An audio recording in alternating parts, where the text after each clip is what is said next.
Mesdames, Messieurs, bonsoir. Merci de préférer la télévision nationale. Au sommaire de cette édition, soutien au chef de l'État, les populations de Koundara réaffirment leur adhésion au programme du général Mamadi Doumbouya. À travers un meeting, ils sollicitent la candidature du chef de l'État pour la continuité des réformes engagées. Pèlerinage 2025, la Guinée dispose de 10 000 places pour cette année. 7 000 places sont accordées aux agences privées. Des dispositions sont prises pour la réussite du Hajj 2025. Fin des travaux du Salek 2025. L'acte 5 de cet événement littéraire a été marqué par les expositions d'ouvrages à travers les stands, la lecture publique et des conférences débats. C'est tout pour les titres. Une fois encore, bonsoir et merci de la fidélité à la télévision nationale. Dans l'actualité en Guinée, le programme de développement initié par le chef de l'État bénéficie d'une adhésion de la population. À Koundara, les citoyens fortement mobilisés ont exprimé leur reconnaissance au général Mamadi Doumbouya avant de solliciter sa candidature aux élections présidentielles. Reportage Younoussa Tawel Kamara. À l'image des autres préfectures de la Moyenne Guinée, les populations du Bayar affirment aussi leur totale et inconditionnelle adhésion aux idéaux de l'homme du 5 septembre, le général Mamadi Doumbouya. Cette journée du 21 février, dédiée au CNRD et au général président, a commencé par une séance de lecture du Saint-Coran et de prières à la mosquée centrale de Koundara, faite en faveur du chef de l'État. L'hôte de marque Elhadji Kerno Mamadou Ba a transmis à la notabilité de Koundara les respectueuses et cordiales salutations du général Mamadi Doumbouya. Nous sommes là pour transmettre les cordiales et distinguées salutations de son Excellence, Monsieur le Président de la République, le général Mamadi Doumbouya, à la notabilité de Koundara, à la jeunesse, aux femmes. Nous avons été très bien accueillis. Beaucoup de prières ont été formulées pour le Président de la République par l'imam et le secrétaire général de la Ligue et toute la notabilité ici présente. Et Koundara a démontré, si besoin en était, qu'il est dans l'esprit du CNRD et que le général Mamadi Doumbouya, c'est du 100% ici à Koundara. Les sages sont contents de l'arrivée de la délégation à Koundara. Au nom de notre grand imam, nous remercions le Tout-Puissant Allah de la présence de la délégation à Koundara. À travers des prières et bénédictions, nous allons accompagner le président de la République, général Mamadi Doumbouya, dans ses projets. Nous profitons pour envoyer un message au président de la République, général Mamadi Doumbouya. Koundara est une zone agricole. Nous avons besoin de matériel pour l'agriculture. Après la séance de lecture du livre saint et la grande prière du vendredi, la jeunesse de Koundara, elle aussi, à travers un carnaval géant, a marqué son soutien indéfectible au chef de l'État.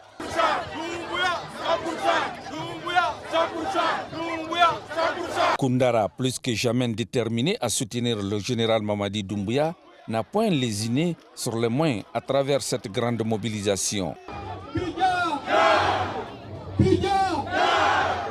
Ici c'est du 100%. 100%. Et la jeunesse de Koundara nous engage au noble studio du CNRD. Oui à la candidature du président Mamadi Doumbouya à la élection présidentielle. Le président de la République a honoré notre artiste, notre fille, Kankala, je vais nommer Kankala. Elle est là. Félicitations à elle.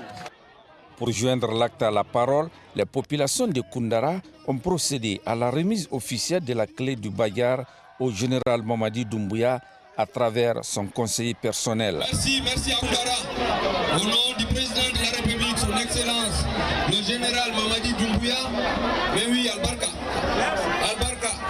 On dit que Inch'Allah, Souma Inch'Allah. Boulanga Yokoto, Inch'Allah. Même le Jogi non comme il en do. Mais il y a Koubia, mais il y a Leluma, les Tchankinde, mais Leluma. Koubia, 100%. Leluma, 100%. Dingira, il y a une capitale, CNRD. On ne combien pour cent? 1000%. 1000%, général Doumbouya.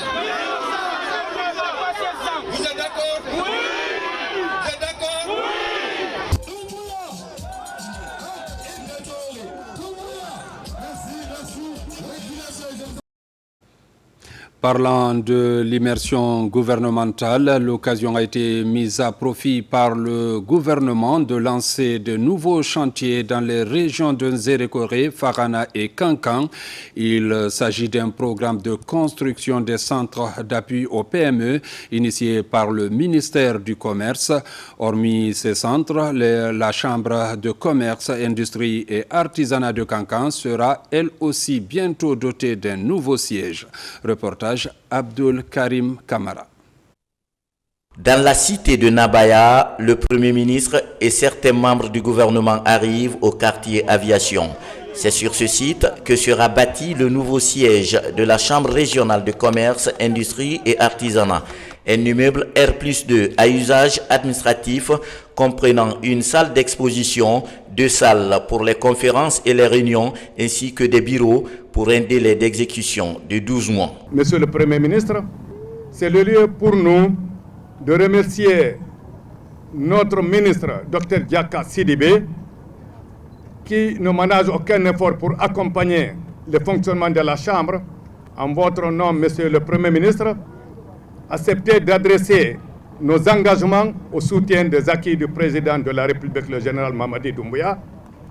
Au nom de l'ensemble de tous les acteurs économiques du pays, nous sommes engagés, déterminés d'accompagner les idéaux et les engagements de la refondation. L'immersion 2025 a aussi permis aux membres du gouvernement de lancer les travaux de construction des centres d'appui aux PME dans les régions de Nzerekore, Farana et Kankan.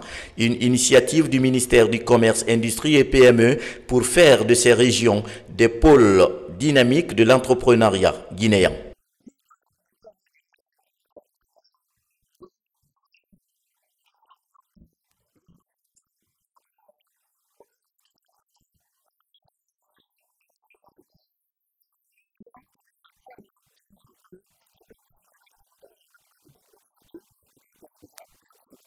Dans ces régions, le ministère du Commerce, Industrie et PME prévoit le même plan et chaque centre d'appui aux PME comportera 4 bâtiments, dont celui à usage administratif. Le bâtiment administratif abritera 12 services et chaque service sera doté de 2 pièces minimum.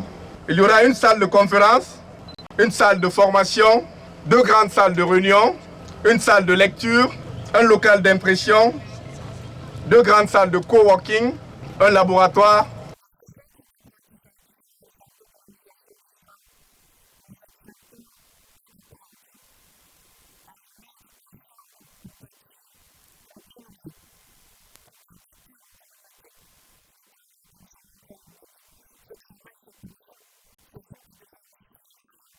Par-dessus tout, l'ambition dont nourrit le ministère du Commerce, Industrie et PME avec la présence de ces centres d'appui aux PME est de jeter les bases d'une Guinée prospère, inclusive et entreprenante dans la vision Simandou 2040.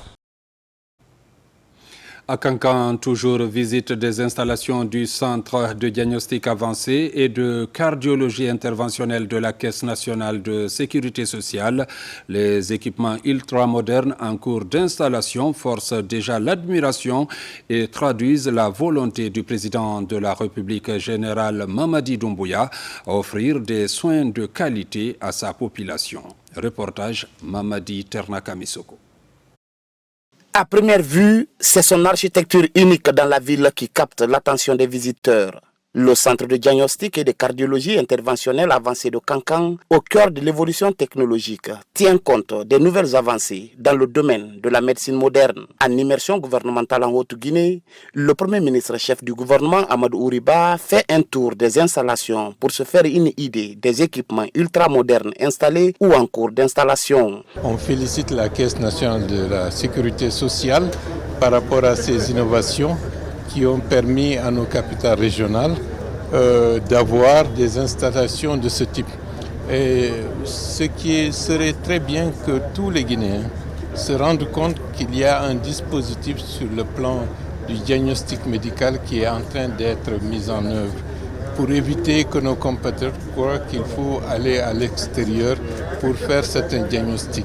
Ce centre de Kankan est doté d'un bloc de cathétérisme cardiaque, d'une unité de soins intensifs, d'appareils d'imagerie médicale avancée, d'un laboratoire de biologie médicale permettant un diagnostic précis et une prise en charge rapide des patients. Nous sommes là en présence d'un bijou imaginé et instruit par M. le Président de la République de mettre en place ici un centre de diagnostic avancé et de cardiologie interventionnelle. Nous sommes dans les travaux de réglage et de mise en fonctionnement de ce centre-là, mais il faut rappeler que le Président a voulu que nous mettions la même chose à Zérékoré, la même chose à Labé, et nous avons un centre aussi à Kindia qui est déjà en fonctionnement. Donc c'est un levier de développement. C'est un méga projet qui est en train d'aboutir. Donc aujourd'hui, on est émerveillé par le niveau d'avancement et surtout par la qualité des équipements qui sont mis en place, la qualité du travail qui est en train de se mettre en place autour de ce centre.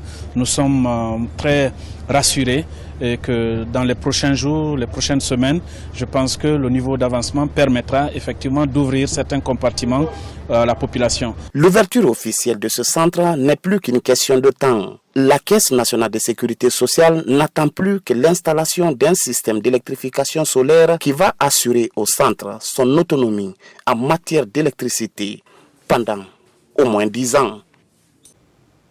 La ville de Sigiri a l'honneur pour abriter un forum de paix entre la Guinée et le Mali, un signe de coopération dynamique pour renforcer les relations bilatérales sur l'axe Conakry-Bamako. Reportage Diamokaba. La ville de Sigiri, une localité de la savane guinéenne, choisie pour exhumer les relations bilatérales entre la Guinée et le Mali. Le volet historique est mis en avant pour renforcer davantage la cohésion sociale et la cohabitation pacifique. De nouveaux engagements sont activés pour cultiver la paix sur l'axe Conakry-Bamako.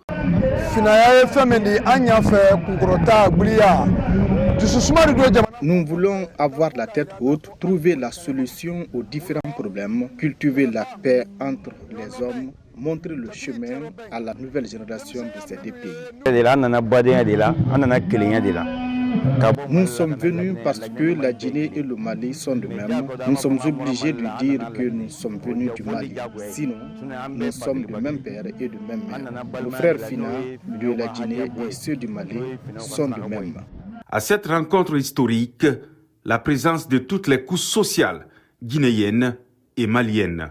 En commun, les deux États renouvellent leur motivation pour soutenir les volontés politiques, celle de lutter contre les conflits et assurer la sécurité et la stabilité au sein des communautés en transition. Finaya, c'est de se reconnaître et de s'aimer. Tous les Finas sont de même père et de même mère. Si on peut distinguer l'eau de deux marigots, on peut séparer les Finas. Je salue nous autres, les imams et la jeunesse, ainsi que la population guinéenne, d'avoir nous recevoir. Le rendez-vous est organisé par l'association Finala Sabati pour attisser les flammes, de vivre ensemble en revalorisant les traces des ancêtres. Ce signe de coopération dynamique entre la Guinée et le Mali est immortalisé, une fois encore par cette action de grâce spirituelle. Le pardon divin est imploré pour que règne ce bon climat social qui traduit les liens de fraternité entre la Guinée et le Mali. Dans l'actualité encore, tenue de la conférence inaugurale de la rentrée académique 2025 au siège de l'Académie des sciences de Guinée, les membres de l'institution ont animé une rencontre de haut niveau. Plusieurs questions portant sur la justice et l'équité ont été abordées. Le compte-rendu avec Mounir Bari Moussa Bangoura. C'est une tradition chez les académiciens. Chaque année, les membres de l'Académie des sciences de Guinée animaient une conférence inaugurale à l'occasion de la rentrée académique. Après avoir clarifié les thèmes droit, loi, raison, égalité et égalité devant la loi, j'ai d'abord développé l'idée de l'affirmation du droit à son application à travers les principes qui sont édictés mais qui ont parfois du mal à être appliqués et qui peuvent aller jusqu'à créer l'inégalité devant la loi. Et puis en seconde partie, j'ai développé le rôle critique de la raison qui permet donc de légitimer les lois. L'autre pan de différentes interventions est lié à la question de l'adaptation des lois à nos coutumes et aux nouvelles technologies pour améliorer le système juridique dans les pays africains et la Guinée en particulier. Quand on regarde un peu les turbulences à l'échelle mondiale, quand on regarde les turbulences à l'échelle africaine, c'est réellement l'occasion en effet d'en parler, et parce qu'il est extrêmement important pour qu'il y ait une sérénité et une paix aussi bien dans nos pays que dans le monde. Il faut qu'il y ait une unité, une compréhension des uns et des autres. Les membres de l'Académie des sciences de Guinée souhaitent que le législateur travaille pour mieux adapter les traditions à l'évolution de la société. Face à la turbulence à l'échelle internationale, les académiciens exhortent les décideurs et autres acteurs de la vie publique à tenir compte des inégalités économiques, politiques et sociales. Au niveau de l'éducation, pour soutenir les élèves en classe terminale, notamment ceux des filières scientifiques dans les lycées, le programme Tutorat Bac de l'ONG Entreprendre Ensemble se poursuit. À l'issue des résultats du baccalauréat de l'année dernière, l'ONG tient ses promesses en offrant à chaque bachelier du programme un ordinateur, la connexion Internet et un chèque de 15 millions de francs guinéens pour le transport. Reportage Sah Martin Fansinaduno. Pour la deuxième année consécutive, l'ONG Entreprendre Ensemble réalise son programme Tutorat Bac, un programme qui accompagne les élèves de quelques lycées de Conakry à consolider leur niveau d'apprentissage en sciences mathématiques, expérimentales, techniques et technologiques. Après les résultats du baccalauréat de l'année dernière, les admis sont récompensés en présence de leurs parents et des responsables du système éducatif. 14 au total bénéficient chacun d'un ordinateur portable, d'un box Internet avec un accompagnement de 15 millions de francs guinéens pour chaque bachelier de ce programme. Nous les aidons avec les outils qui sont créés par le gouvernement, qui sont Goupol, mais aussi Parcours Pro, à rester dans les filières scientifiques et technologiques. Et une fois qu'ils aient été inscrits soit à l'enseignement supérieur ou à l'enseignement technique et professionnel, on les accompagne en leur offrant chacun une bourse. Avec ces programmes Tutorat Bac, les responsables de l'ONG Entreprendre Ensemble comptent suivre les élèves du secondaire dans leur quête de décrocher le baccalauréat jusqu'à l'université. Je suis très contente parce que l'ONG a su tenir sa promesse et ils ont vraiment fait un très bon travail en nous offrant ces ordinateurs parce que ça va nous permettre de faire des recherches dans nos matières. L'ONG Entreprendre Ensemble, nous sommes fiers d'eux, on les remercie beaucoup. Ils ont accompagné nos enfants du début jusqu'à la fin. Ils ont payé les frais de révision de nos enfants, des transports et tout autre. Ce programme Tutorat Bac prévoit également des sessions de mentorat avec des enseignants qualifiés, des séminaires de développement personnel, l'accès à des ressources numériques et pédagogiques et un accompagnement en transport.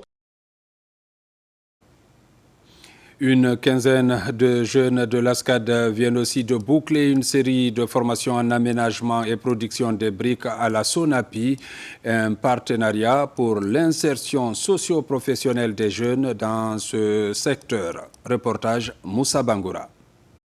Le partenariat entre le service civique et d'action pour le développement et la SONAPI, Société nationale d'aménagement et de promotion immobilière, se renforce davantage depuis la signature du pacte il y a 2 ans.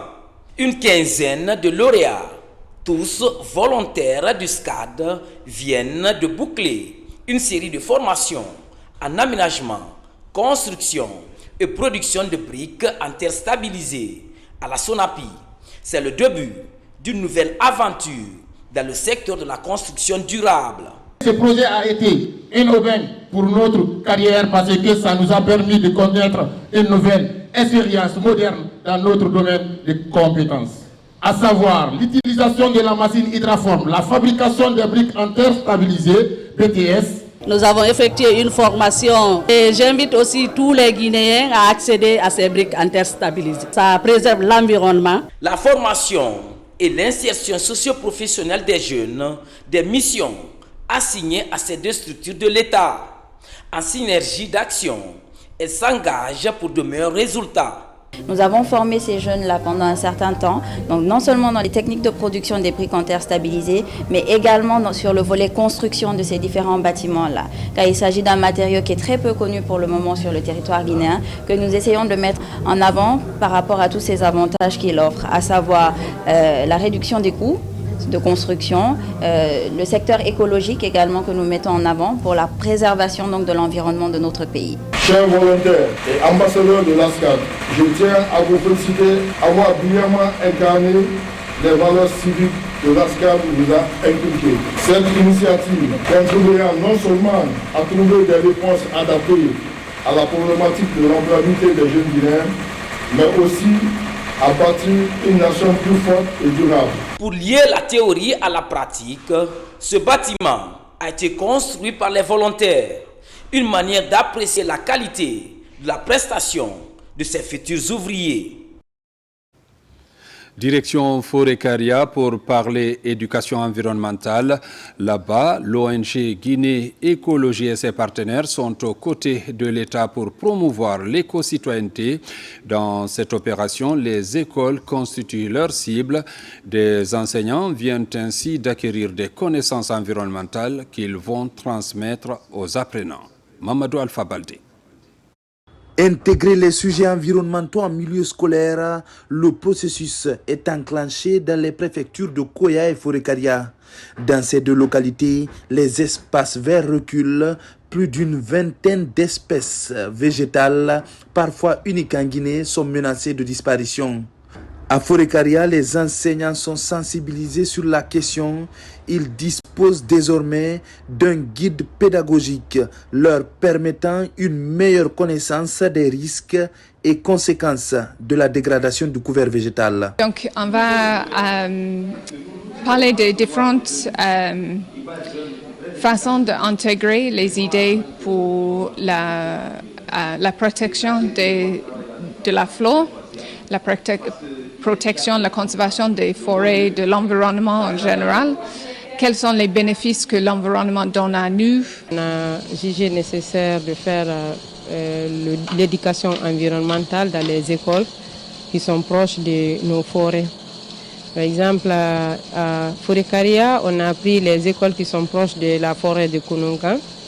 Et à Koya, on a pris les écoles qui sont proches de la forêt communautaire de Kakiwondi.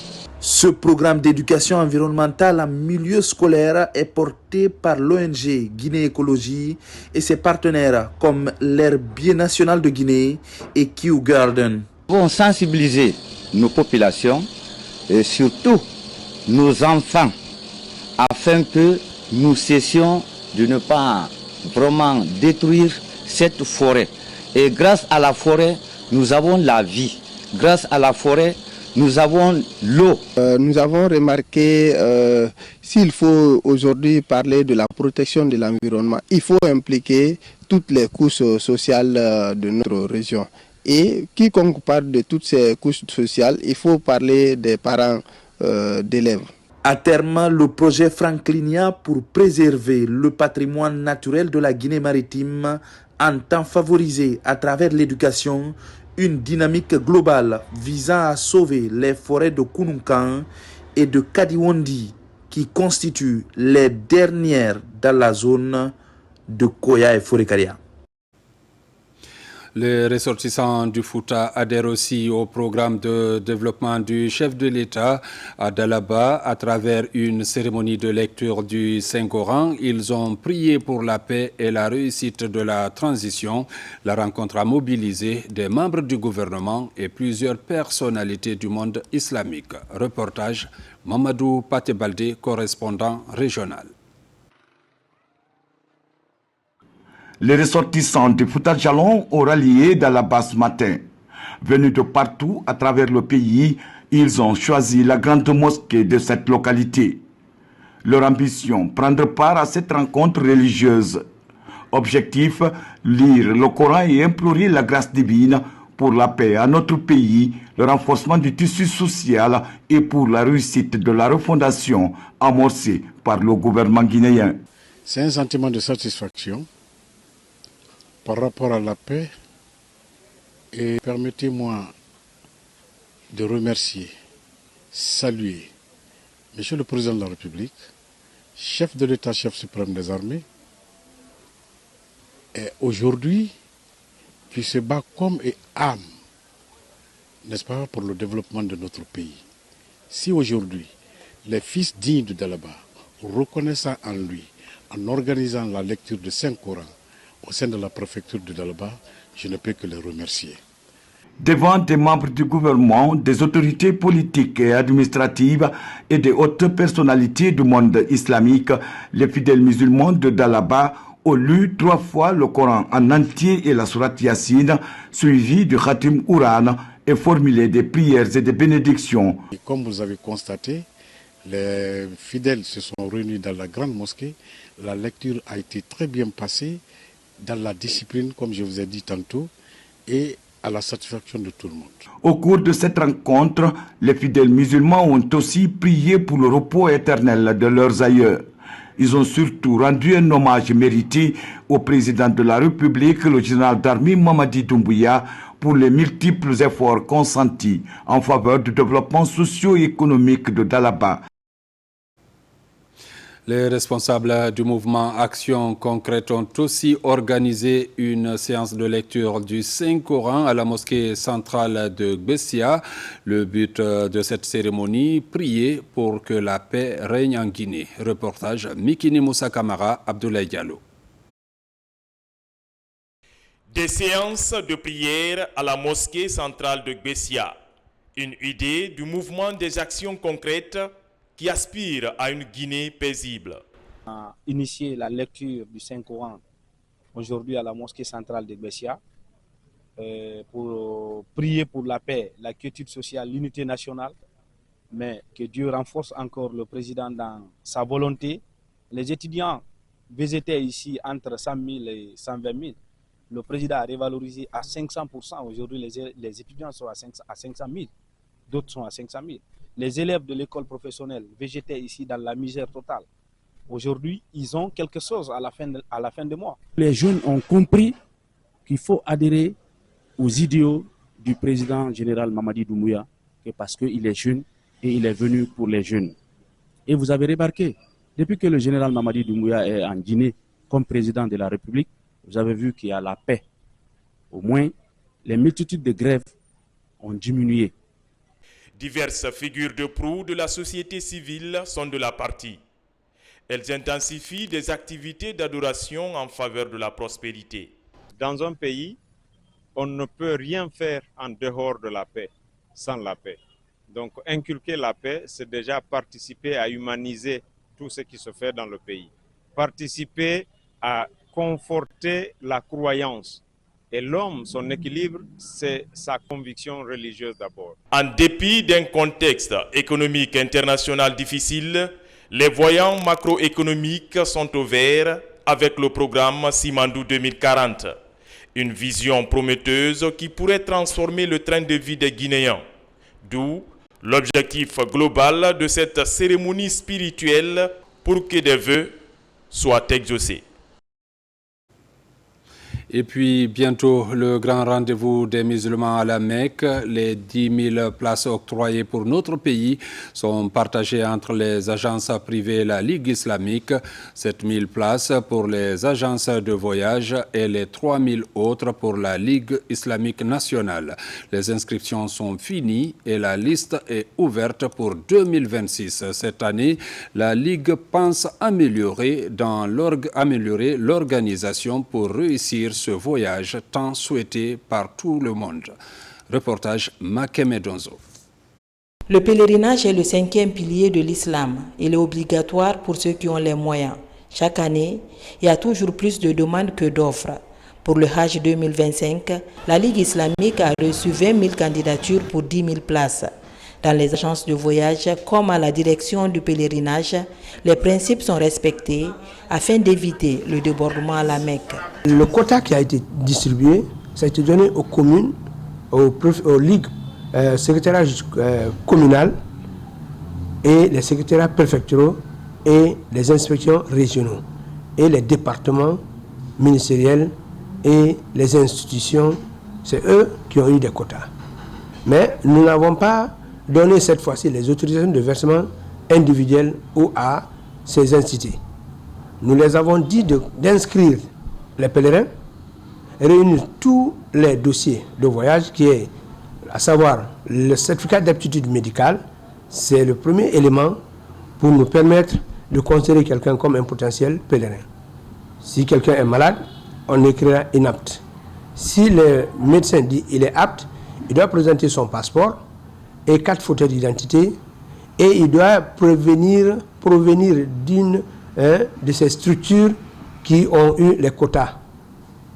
Une fois qu'il a un quota, c'est la structure qui va réunir tous les dossiers de leur quota. Et ils viennent au centre islamique ici, à la direction du pèlerinage. Nous les dirigeons vers la commission qui est mise ici pour délivrer les autorisations de versement. Nous avons dit à chaque entité de réunir les dossiers de ces pèlerins et envoyer. S'il y a surenchère, c'est au niveau de ceux qui réunissent les dossiers. Tout est identifié pour réussir ce voyage. Les formalités sont presque remplies au sein de la direction, de la photo à l'imprimerie, en passant par la commission d'enregistrement communal et préfectoral, la confection des passeports. Chaque service est à pied d'œuvre pour parfaire le processus.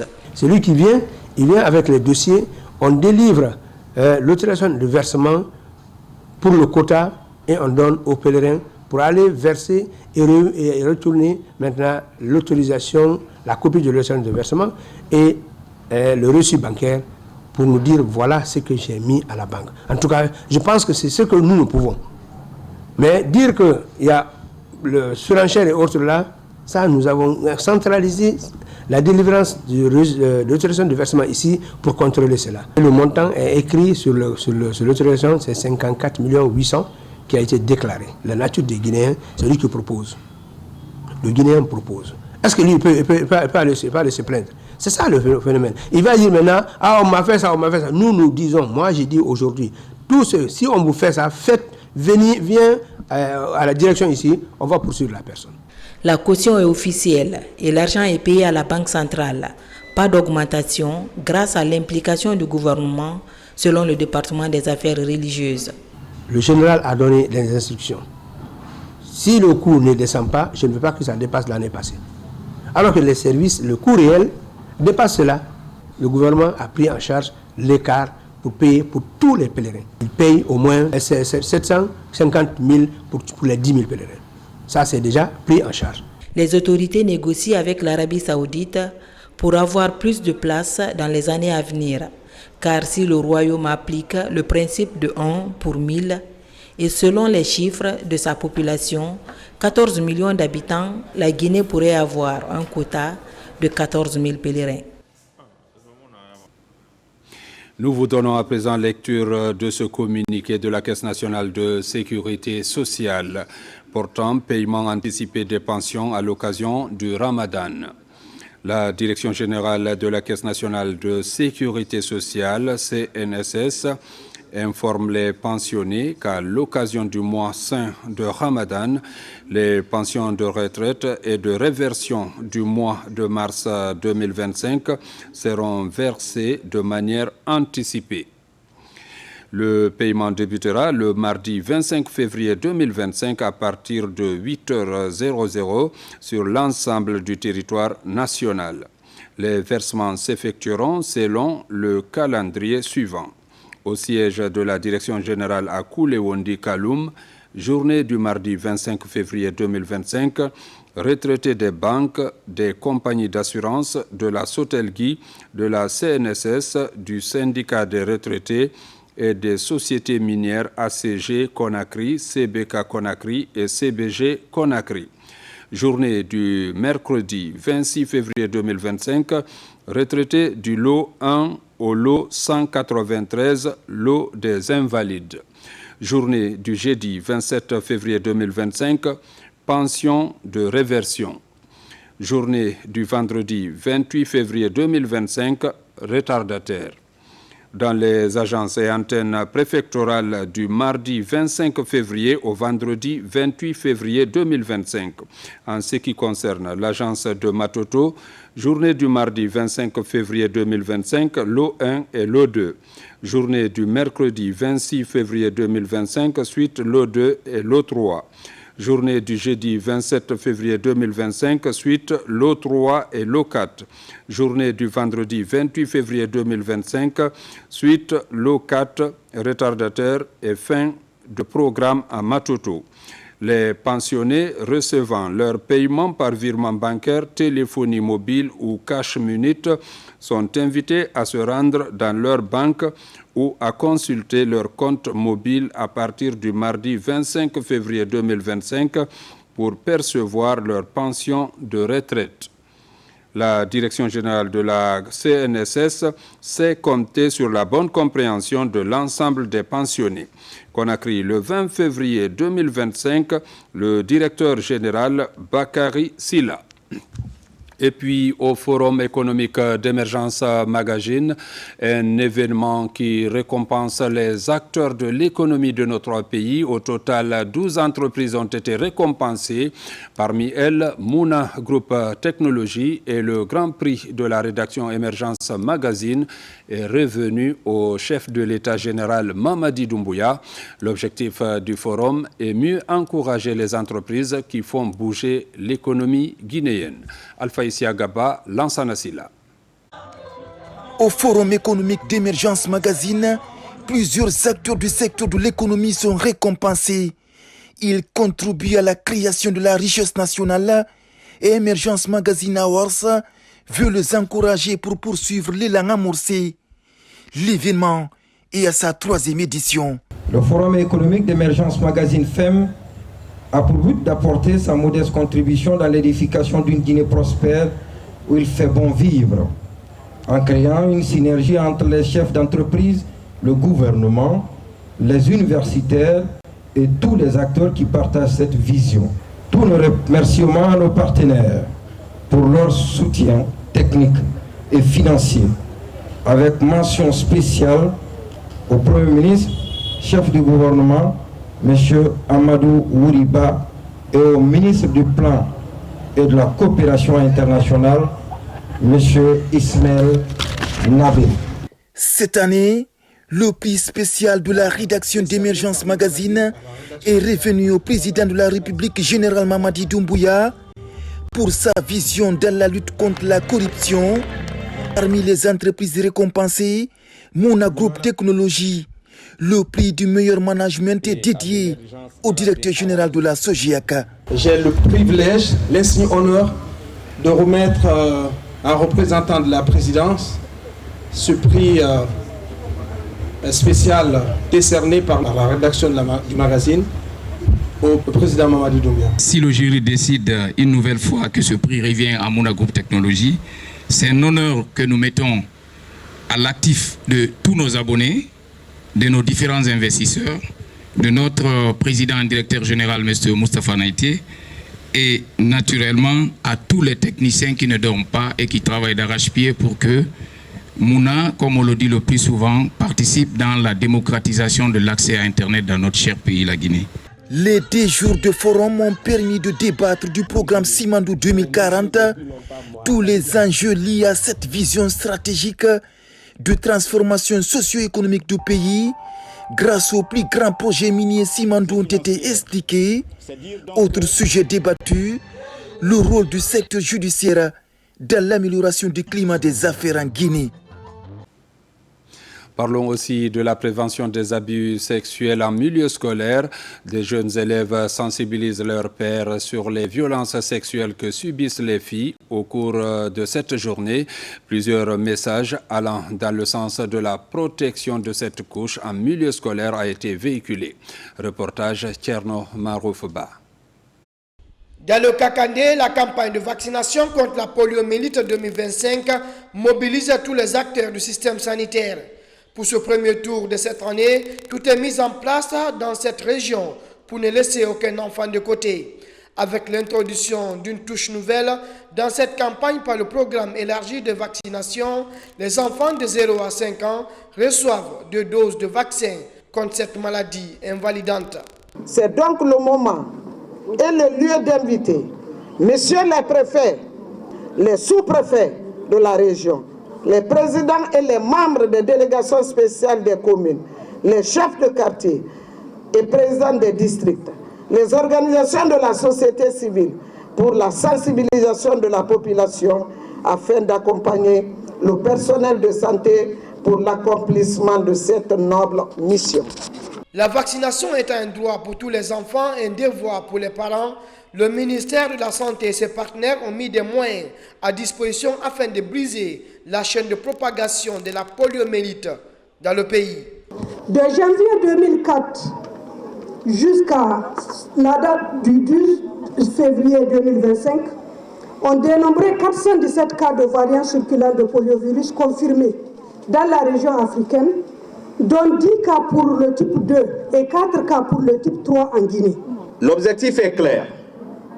Vacciner tous les enfants de 0 à 5 ans dans les 38 districts sanitaires du pays afin de garantir une protection optimale. 2 types de vaccins seront administrés simultanément, conformément aux recommandations des experts et des organismes internationaux. Cette autre offensive contre la poliomyélite touche les 38 districts sanitaires de la Guinée. Des agents vaccinateurs sont mobilisés dans toutes les localités pour vacciner tous les enfants de 0 à 59 mois, notamment dans les zones les plus reculées du territoire national. C'était plutôt la vaccination contre la poliomyélite dans la région de Boké, une maladie invalidante que l'État et ses partenaires tentent d'éradiquer. Un reportage signé Tierno Marofoba. Incinération à Farana des produits impropres à la consommation par la direction préfectorale du commerce de Farana. Cette activité pilotée par la cellule de contrôle de qualité s'inscrit dans le cadre de la vaste campagne de ratissage des produits périmés lancée par le ministère du Commerce, de l'Industrie et des PME. Reportage Ibrahima Woulenfofana Silati Kourouma. Une lutte sans merci contre les produits impropres à la consommation est désormais engagée dans la région de Farana. L'initiative est du service en charge du contrôle de qualité de la préfecture. L'incinération de cette importante quantité de produits alimentaires, cosmétiques et pharmaceutiques en est la preuve. La direction préfectorale du commerce de Farana, à travers la cellule de contrôle de qualité, a procédé au contrôle systématique des produits dans tous les lieux de production, de transformation, de commercialisation et de consommation dans la commune urbaine et les communes rurales de Farana. 4,5 tonnes de produits non conformes aux normes de consommation humaine ont été retirés du circuit commercial. Le rôle fondamental de mon service est de sauver la santé des consommateurs. Et mettre hors d'état de nuire une telle quantité ne peut que me réjouir. Ici, l'opération se déroule devant les acteurs locaux impliqués dans le processus, un signal fort qui alerte les uns et les autres de la chaîne. Quand vous lancez la commande à Conakry, on vous envoie des produits périmés. Et une fois ici, le service de contrôle de qualité va saisir. Donc, nous ne souhaitons pas la perte des commerçants. Soyons vigilants. Nous félicitons et remercions la direction préfectorale du commerce, industrie et PME pour la qualité du travail, mais également pour le sérieux qui accompagne ce travail.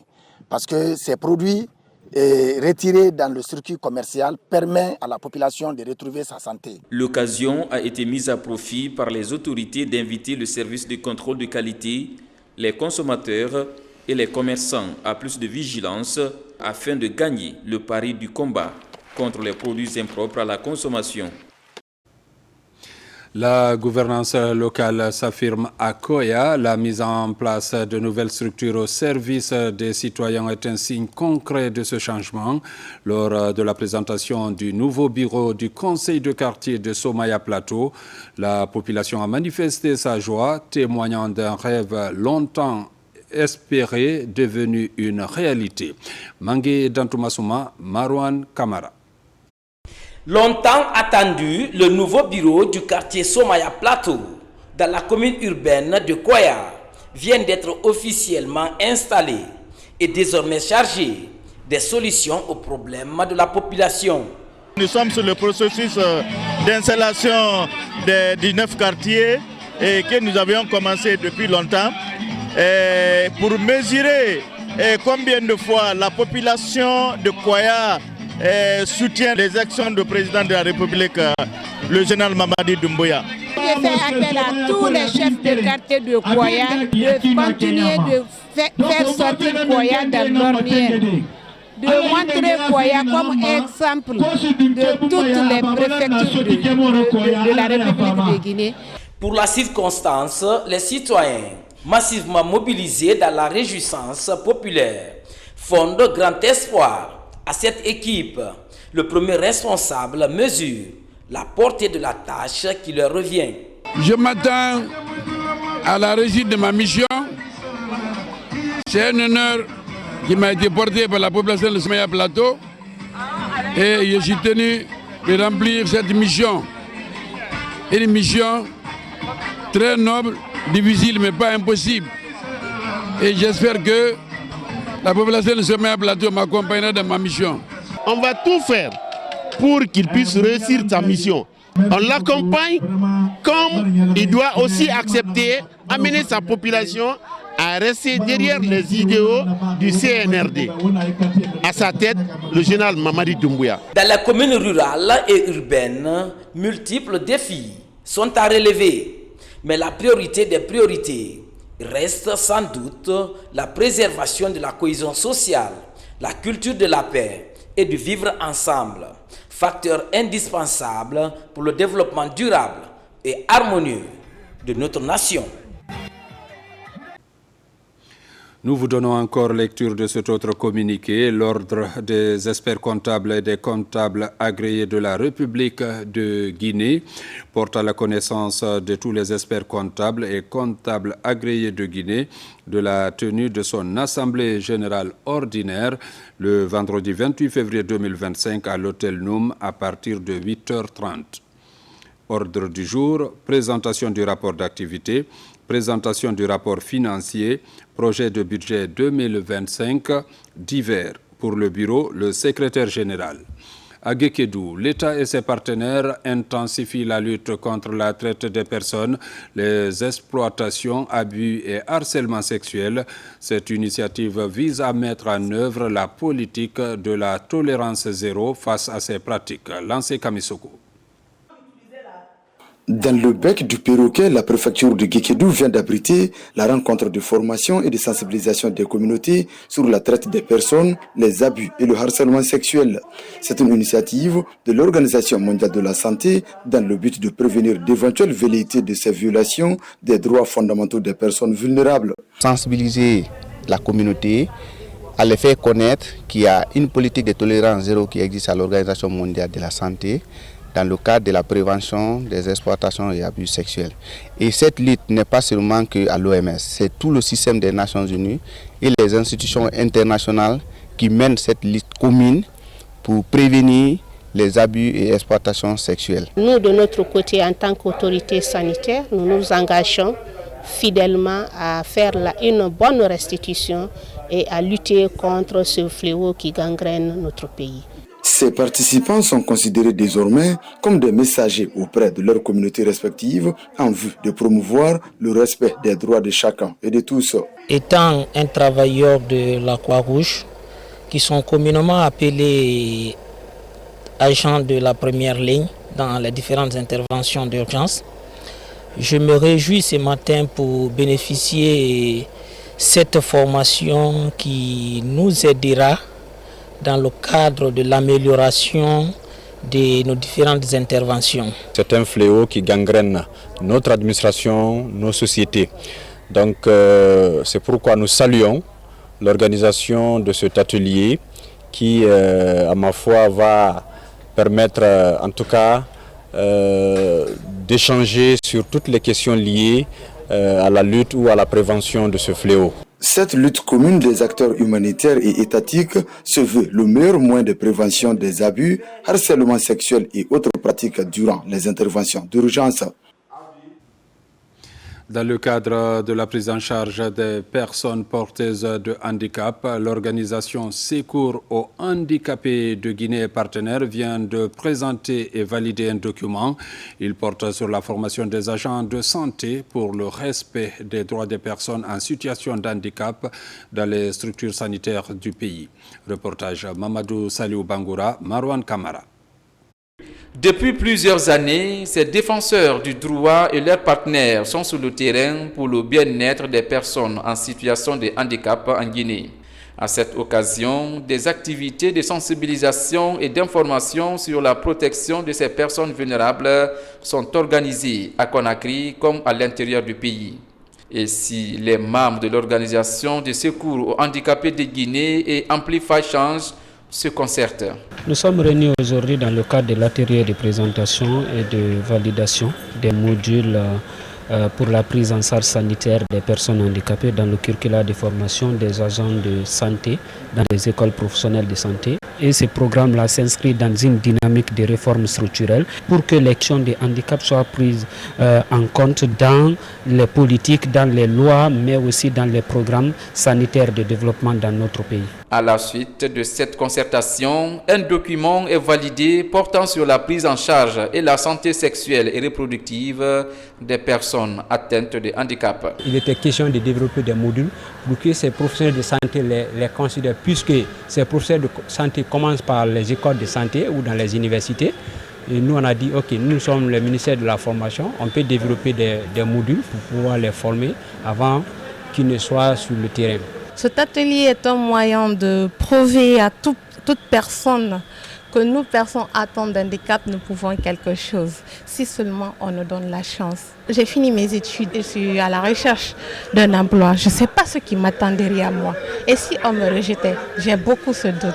Et je demande à ces personnes de nous regarder, de ne pas regarder le physique, mais de voir ce qu'on est capable de faire.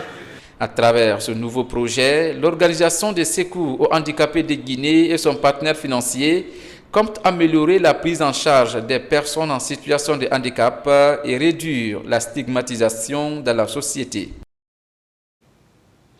Le Salon de la lecture Acte 5 vient de fermer portes et fenêtres. Cet événement littéraire a été marqué par les expositions d'ouvrages à travers les stands, la lecture publique, le concours littéraire, la projection de films, ainsi que des conférences débats. Pour plus de précisions, suivez cet élément de reportage avec notre reporter Ali Badrakonde. Après 5 jours d'activité intense, voilà que le Salon de la lecture de Guinée, SALEC, dans sa 5e édition, ferme portes et fenêtres, dont les festivités ont démarré le 17 février dernier. Ce rendez-vous de donner et de recevoir a été marqué par les expositions d'ouvrages à travers les stands, la lecture publique, le concours littéraire, la projection de films ainsi que des conférences, débats. Le voici à nouveau réunis ici, aujourd'hui, pour fermer portes et fenêtres de cette 5e édition du Salon de la lecture de Guinée, SALEC, qui a pour thème le livre au service de la lutte contre les violences basées sur le genre. J'aimerais donc pour l'occasion ouvrir un paragraphe de remerciement et de reconnaissance dédié à tous les participants, à toutes les personnes qui de près ou de loin ont apporté un souffle à notre œuvre commune. Aussi voudrais-je saisir l'instant solennel de la dernière journée de nos échanges pour décerner à chacun et à tous un satisfecit bien mérité. Dans toute ma vie, j'ai mené des combats pour mon pays. Ce que je suis en train de mener, certainement les derniers, c'est d'accompagner la jeunesse dans tout ce qu'elle fait. Non seulement en lui montrant l'exemple, en l'inspirant à travers les livres que j'ai écrits, et celui qui est concerné ici, c'est notre goal, ou l'épreuve de virginité. Initié par la structure Cardiaque Communication, cet événement, à son acte 5, ambitionne de promouvoir l'excellence en milieu scolaire et universitaire. Il y a 3 jours, nous avons commencé à faire un concours de lecture au salon de la lecture ou SALEC. Le premier jour, nous avons tout bien lu. Aussi, le deuxième jour, nous étions venus lire. Aujourd'hui, pour le 3e jour, on nous a redonné les résultats. J'ai eu un prix. Notre école a été 3e. Au SALEC, on nous a assigné une tâche de mettre en scène quelques extraits des livres de Kadia Toukaba, qui est intitulé Rêve brisé, et de Lamine Camara Dikapi, qui est Notgol, qui signifie en pulaar sûreté de la virginité. Les établissements comme l'école primaire Mangué, le collège Ahmed Sékou Touré ainsi que l'université Kofi Annan de Guinée ont raflé les premiers prix du SALEC Acte 5 au compte de l'année 2025.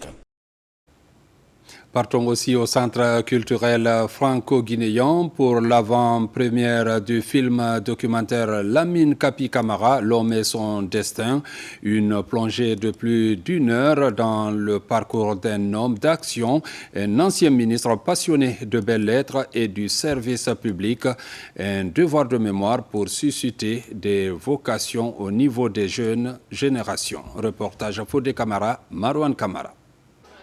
Ces élèves et jeunes de la capitale Conakry sont à la rencontre des figures inspirantes de la Guinée.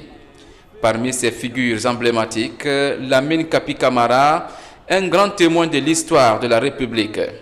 Au centre culturel franco-guinéen, un film documentaire est diffusé sur les moments de consécration et des difficultés marquées notamment par le passage en prison lors du premier régime.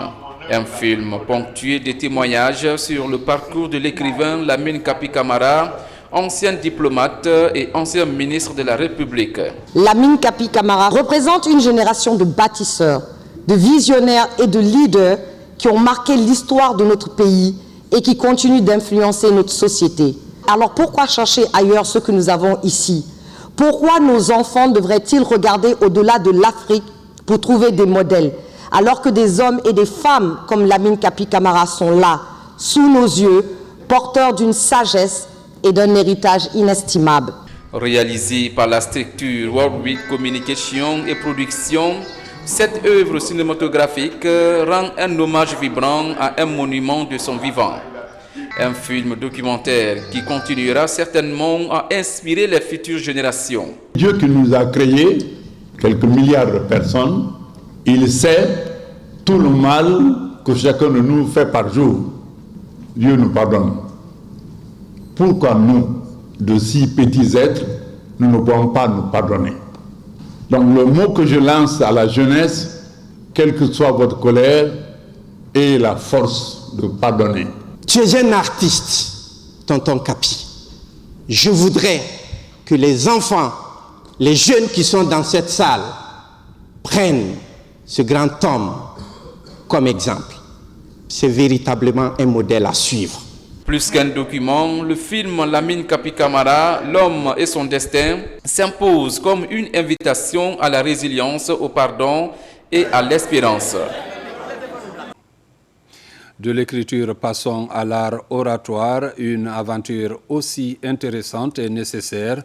Un programme dénommé Lab Oratoire est conçu dans ce sens pour offrir aussi aux apprenants l'opportunité d'acquérir des compétences nécessaires en la matière. L'initiative est de la jeune Chambre internationale Conakry Renaissance. Objectif, aider les jeunes à devenir des orateurs confiants et convaincants. Sona Sagnou. De nombreuses personnes ont des difficultés pour s'exprimer en public. Le programme Lab Oratoire, initié par la Jeune Chambre internationale Conakry Renaissance, vise à outiller les jeunes en compétences cruciales pour briller dans l'art de la parole en public. Ce projet est né d'une conviction simple. Chacun d'entre vous a une voix, une histoire, un talent unique à partager. Le Lab Oratoire est bien plus qu'un espace de formation. C'est une expérience immersive, un laboratoire d'idées, d'émotions et de talents. Il a pour mission de développer les compétences de chacun d'entre vous dans 3 domaines essentiels. l'art oratoire, le slam et le développement personnel.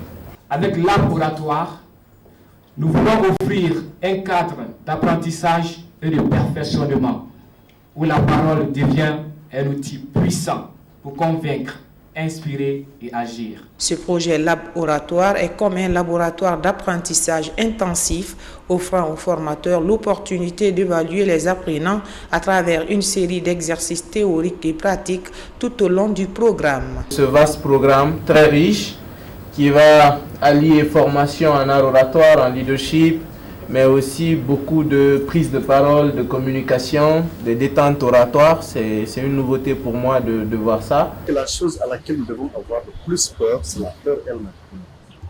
La plupart des gens qui disent ne pas pouvoir parler, ce n'est pas qu'ils ne savent pas parler, mais ils sont retenus par certaines idées ou pensées négatives qui ne peuvent pas aller avec la communication. Ce que je dirais à tous les jeunes, c'est de s'intéresser à ces genres de programmes qui aident la personne à sortir de sa situation précaire et aller à atteindre ses objectifs. Durant 7 mois, plusieurs thématiques seront abordées au cours de cette formation et plus d'une cinquantaine de jeunes pourront à la fin maîtriser l'art oratoire et développer leur charisme. Mesdames, Messieurs, c'est la fin de cette édition. Merci de l'avoir suivi et bonne suite de programmes sur la télévision nationale.